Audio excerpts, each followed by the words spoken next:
Seguimos en Nativa Nos Conecta, esto es Pulso Informativo. Vamos a hablar con el ingeniero Carlos Herrera Descalzi. Nos encontramos aquí en Miraflores, en su domicilio. Ha tenido la oportunidad, nosotros la hemos tenido, de que nos reciba en su casa. Y vamos a hacerle 2 o 3 preguntas. Una de ellas, su presencia en Palacio de Gobierno hace días, tras la censura al ministro Rómulo Mucho. Luego el caso del Reinfo y el asunto de la informalidad o la ilegalidad de los mineros. Hay un sector de mineros ilegales, tremendo, grande, por supuesto. Y finalmente lo de Petroperú. Ingeniero Carlos Herrera Descalzi, muy buenos días. Muy buenos días y muy grato de recibirlos en casa. Cuéntenos su experiencia en Palacio. Lo convocaron, todos hablaban que le iban a ofrecer el cargo de ministro tras la censura de Rómulo Mucho. Bueno, en realidad era un día miércoles, yo tenía una entrevista y se recibió una llamada, entonces me invitaban a ir a Palacio a las 4. Acudí y tuve oportunidad de conversar con la señora presidenta. ¿Era la primera vez que se reunía con la presidenta? Sí, era la primera vez que la conocía personalmente, ¿no? Disculpe la inquietud, ¿qué impresión tiene de la jefa de Estado? ¿Está en el nivel? ¿Conversó con usted demostrando que tiene algunos conocimientos? Ella me causó una buena impresión. Fue una conversación muy amable. Se tomó su tiempo para escuchar sobre varios temas y conversar sobre varios temas. Era una persona que quería escuchar y que también tenía información y conocía los temas de los que hablaba, ¿no? Sin duda el tema era Reinfo, ¿verdad? Sí, el primer tema que le preocupaba era Reinfo y en general el problema en torno a la pequeña minería, la minería artesanal y la minería ilegal, ¿no? Y el segundo tema sobre el que me preguntó opinión fue sobre el problema de Petroperú. Muy bien, empecemos con el asunto del Reinfo. ¿Cómo se puede solucionar este tema que viene ya de años? El Congreso ha decidido ampliar esta situación de registro de mineros por 6 meses. ¿Cuál es la solución a este asunto? Lo escuchábamos a Nicolás Lúcar en Exitosa hablando, me parece que con alguna razón, de que tampoco se los puede sacar de un día para otro. Estamos hablando de miles de familias dedicadas a este asunto, a este trabajo. Sí, mire, yo lo veo como un tema donde es la razón contra la razón, ¿ya?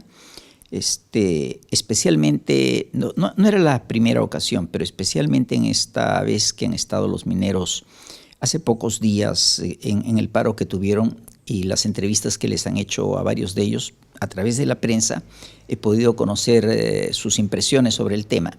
¿Qué es lo que ellos dicen básicamente? Ellos dicen, nosotros somos mineros, somos familias mineras ancestrales. Eso puede ser cierto, creo yo. No en todos, pero puede ser cierto. Entonces, ¿vivimos de qué? Vivimos de esta minería. ¿Por qué? Porque el Perú no es una nación que ofrezca muchas fuentes de trabajo y nosotros así ganamos nuestro sustento diario. Entonces, nos piden formalizarnos. Lo intentamos hacer, pero nos encontramos con un tropiezo principal. ¿Cuál es ese tropiezo principal? Que dentro de los requisitos para poderse formalizar, el primero de ellos es, o bien sea tener la concesión del subsuelo del cual van a extraer minerales, o un contrato con el concesionario. Entonces, la concesión la otorga el Estado. El Estado ya se la dio a una mediana o a una gran empresa, que es la que tiene esos terrenos. Y ellos dicen, no la usan, no la explotan, lo cual es verídico. Entonces, ellos no están produciendo riqueza para el país y para nosotros, que es nuestro sustento, no nos lo dejan tomar. ¿Por qué le digo que es la verdad contra la verdad? Porque en buena fe, y creo que por lo menos para una parte sustantiva de esos mineros artesanales y mineros pequeños, es verdad, es cierto lo que dice. Es su mundo, es su medio de vida, ¿no? Entonces, pero por otro lado, en la Constitución Política del Perú, el Estado es el dueño del subsuelo, de todo el subsuelo, de todo el territorio. Entonces, por ejemplo, estamos acá en mi casa, pero si el Estado quiere, puede dar el subsuelo de mi casa en concesión. Entonces, si en el subsuelo de mi casa hubiese petróleo u oro o algún mineral, y seguramente algún mineral hay, viene un tercero que no ha tratado nunca conmigo y que ya tiene ese derecho. Entonces, ¿para qué me necesita? Solamente para que le dé el acceso, porque sin el suelo no puede llegar al subsuelo, ¿no? Y esa es la situación. Entonces, a estos mineros les piden el derecho al suelo y el derecho al subsuelo como requisitos para formalizarse. Entonces, las cifras que existen son muy pobres. No hay estudios, o si los hay, no los han tenido en cuenta, no los han presentado, no los he visto. He leído la exposición de motivos. ¿Estudios para qué? Para dimensionar el problema, porque primero uno tendría que saber cuántas personas hay tras esto, cuáles son las localidades donde están. Es definitivo que son miles. Sí, son miles. O sea, mire, el hecho de que en el Reinfo se hayan llegado a inscribir 86,000 significa que el orden de magnitud son números gruesos, ¿no es cierto? Son 100,000 familias. No creo que haya 1,000,000 de familias, pero sí hay 100,000 familias que viven de esto, ¿no? Ya, entonces, la pregunta que uno se tiene que hacer es, ¿ellos estaban trabajando allí cuando el ministerio dio en concesión estas áreas? ¿Sí o no? O sea, ¿su derecho es anterior o no? Y aun cuando su derecho sea posterior, es una visión de decir, este es mi territorio, yo vivo en este país, de esto vivo y no puede ser que no me dejen trabajar. Creo que es legítimo, creo que no se puede desdeñar, no se puede dejar de lado. Y por otro lado, hay que respetar los derechos de lo que ha hecho el Estado, ¿no? Porque cuando el Estado está convocando empresas, está convocando capitales, está convocando inversiones, tiene que garantizarles los derechos que les da. Entonces, ¿ha sido un error del Estado? Posiblemente. En este proceso, ¿cómo se resuelve? Ese es el tema. Entonces, yo digo... Entiendo, para decirlo de una manera fácil, que se resuelve en una mesa de trabajo, sí, entre todos. Entre todos. Entonces, ir reduciendo la dimensión del problema. Entonces, seguramente, esta es una especulación mía, seguramente entre todos estos mineros, algunos de los pocos que han recibido el Reinfo, están haciendo uso del Reinfo, y seguramente no solamente para ellos, sino de repente para los mineros ilegales.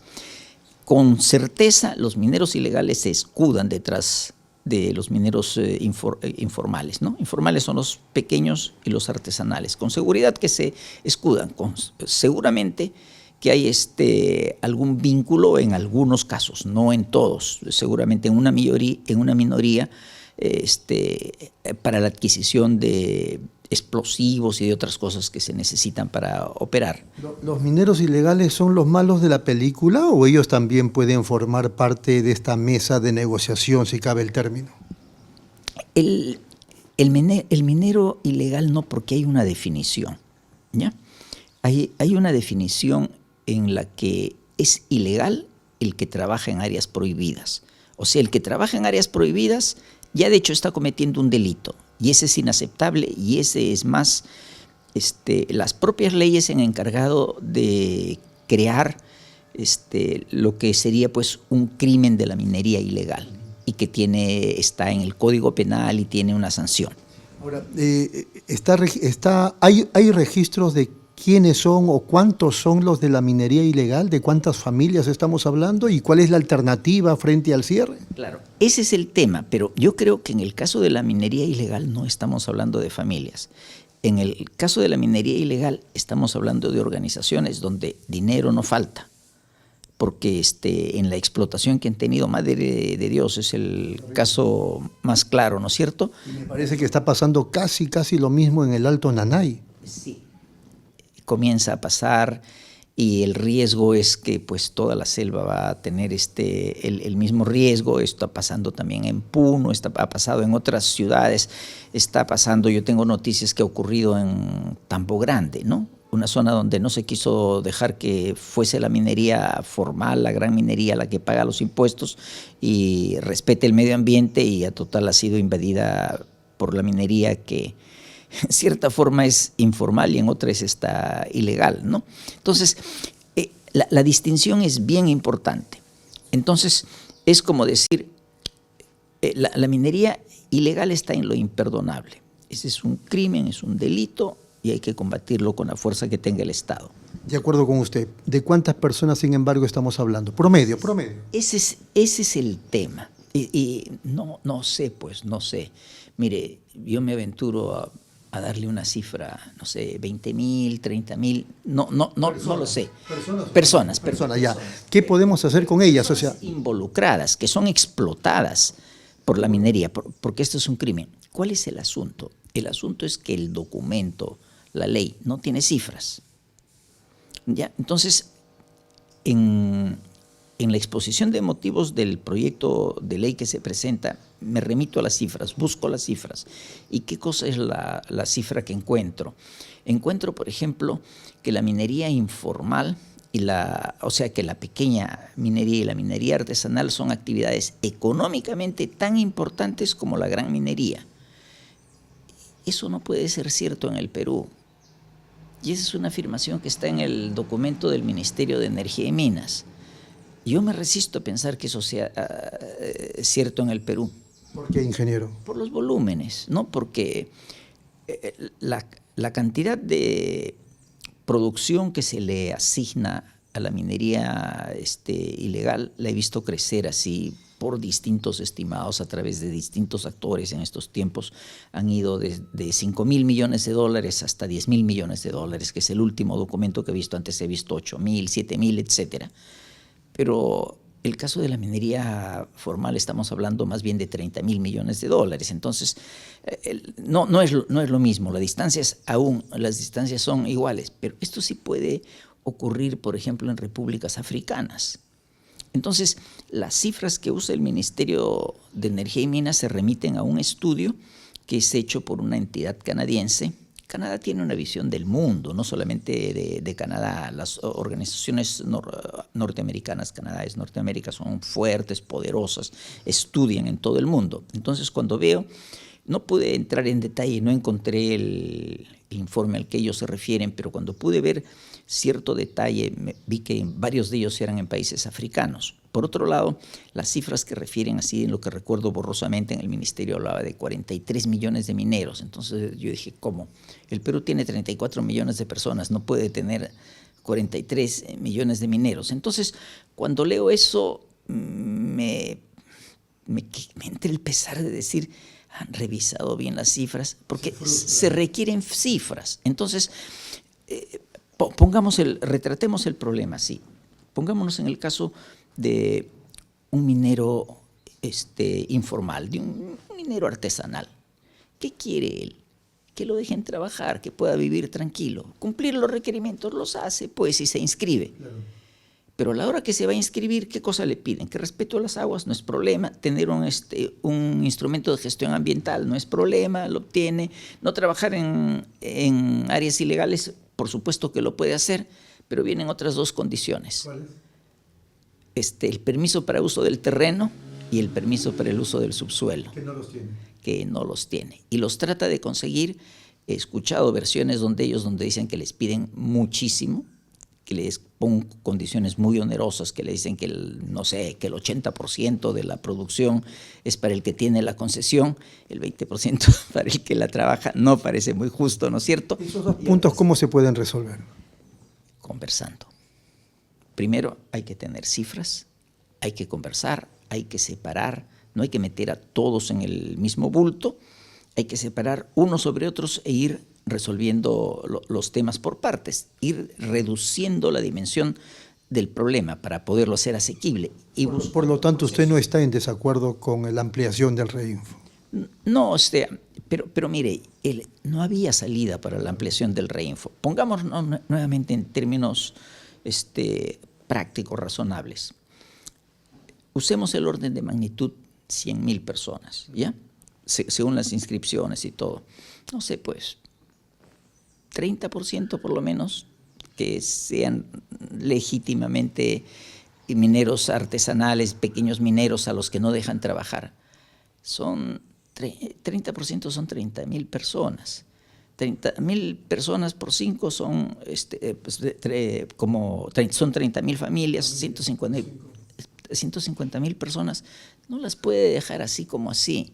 Y además representan una fuerza. Además están en condiciones de retar al Estado, porque le cierran las carreteras, le invaden la ciudad. ¿Qué hace? ¿Los mata? No puede, pues, no se puede. Esto que nos está contando se lo dijo a la presidenta. De alguna manera, no todos, porque no ha habido tanto tiempo, hemos visto varios temas, pero algunos de esos conceptos sí han ido en la conversación. Para mí mismo, el propio ejercicio de ir pensando sobre el tema, ir informando, es un proceso natural, es un proceso de aprendizaje, ¿no? Uno va elaborando, va teniendo más información y va teniendo mayores ideas respecto al tema. Pero para mí lo que queda claro no es un proceso de una ley. No es que yo pongo la ley y la ley arregló todo. La ley tiene que adecuarse a la realidad. La ley no puede estar de espaldas a la realidad. Y el hecho real es que, así como es necesario para el país cerrarle el camino a las minerías ilegales o a todas las economías ilegales, combatirlas lo más duramente que se puede, no dejarlas que crezcan porque le hacen un terrible daño al Estado, no puede ignorar que también existen los mineros artesanales y tiene que poder diferenciar la paja del trigo. Claro. Y tratar de una manera uno y tratar de otra forma al otro. Por lo cual la ley, junto con la conversación, la negociación en una mesa de trabajo, por un lado y por el otro, un combate de a de veras como le corresponde a un Estado de Derecho contra la ilegalidad. Exactamente, y para eso tener una organización permanente. Porque finalmente, ingeniero, la minería ilegal no ha crecido, digamos, porque sencillamente le dio la gana de crecer, sino porque el Estado se lo permitió. Porque el Estado se lo permitió, porque las circunstancias la hacen cada vez más rentable. Estaba comparando el precio del oro a comienzos de siglo y ahora, hoy en día es 10 veces lo que era a comienzos del siglo, ¿no? Entonces, el crecimiento en precios de los minerales ha sido espectacular. Y eso, por supuesto, que aviva los intereses por la minería, y no importa que sea ilegal. La minería ilegal mide las fuerzas del Estado, mide la capacidad del Estado. Cuando hubo los ataques en el año 2012 en la selva, ¿qué hicieron? Se retiraron. ¿A qué apostaban ellos? Apostaban a que, de hecho, el ejército que fue a combatirlos tenía la fuerza de hacerlos, pero no tenía la capacidad para permanecer ahí. Entonces, listo, se fueron a la selva, esperaron que el ejército se canse, que hay un costo, hay una logística, hay que tener alimentos, viviendas, campamentos, etcétera. Bueno, tenían que retirarse, volvieron. Y eso es lo que están haciendo hasta ahora. Entonces, un tema serio tiene que tener primero un plan, unos recursos para la minería ilegal, y tiene que tener otra economía. Porque, por otro lado, si estamos hablando de una actividad que en conjunto representa 10,000 millones de dólares, el Estado debería poder sacar un 30% de ahí, unos 3,000 millones de dólares, y con eso le alcanza para controlar, para combatir y para tener un ingreso adicional. ¿Cómo tiene que hacerlo? En la selva, si no lo puede combatir, yo creo que si no lo puede combatir, tiene que legalizarlo. Pero tiene que hacer que esa legalización represente el mínimo daño al ambiente, y por supuesto el respeto de todos los derechos de las personas. Muy bien. El tiempo nos ganó, ingeniero. Ya no vamos a poder hablar de Petroperú, pero lo dejamos para un segundo capítulo. Ha sido muy amable. Por supuesto. No, muchísimas gracias. Como siempre ha sido muy grato conversar con usted. Al ingeniero Carlos Herrera Descalzi. Nos vamos a la pausa, regresamos con más.